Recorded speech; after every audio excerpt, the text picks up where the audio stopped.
Hi guys, అందరూ ఎలా ఉన్నారు? నేను బాగున్నాను, మీరు బాగున్నారని కోరుకుంటూ ఈ రోజు అయితే మనం మెక్డొనాల్డ్స్కి అయితే రావడం జరిగింది. సో మెక్డొనాల్డ్స్లో బర్గర్స్ చాలా ఫేమస్ కాబట్టి బర్గర్స్ అయితే టేస్ట్ చేద్దాం. నేను బుప్పి మనీష్ అయితే చూద్దాం. చలో.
సో ఇప్పుడే మెక్డొనాల్డ్స్ లో బర్గర్స్ అయితే తిని రావడం జరిగింది.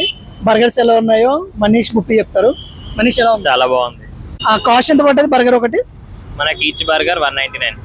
199 పడ్డది ఒకటి. ఆఫ్టర్ డిస్కౌంట్ 400 చేంజ్ వచ్చింది. బుప్పి బర్గర్ ఎట్లా ఉంది? బర్గర్ చాలా రౌండ్ గా ఉంది. ఫస్ట్ ఆఫ్ ఆల్ చిన్నగా ఉంది, క్వాంటిటీ తక్కువ, క్వాలిటీ ఎక్కువ. ఆబ్వియస్లీ మెక్డొనాల్డ్స్ అది గైస్ చూసారు కదా, మెక్డొనాల్డ్స్ లో పోయినాం, బర్గర్ సో ఈ వీడియో అయితే ఇంతతో ఎండ్ అవుతుంది. నెక్స్ట్ వీడియో మళ్ళీ కలుద్దాం. అంతవరకు సెలవు. సో ఈ వీడియో కనుక మీకు నచ్చినట్లయితే లైక్ చేయండి, షేర్ చేయండి, సబ్స్క్రైబ్ చేసుకోండి. నెక్స్ట్ వీడియో మళ్ళీ కలుద్దాం. అంతవరకు చేయండి, నచ్చకపోతే ఇంకా మళ్ళీ చేయండి. అలా అయితే అసలు చేయరేమో. చలో బాయ్. నెక్స్ట్ వీడియో మళ్ళీ కలుద్దాం. Bye. Documentally, that's a guarantee. Talk to me, numbers never lie. Add it up, that's me.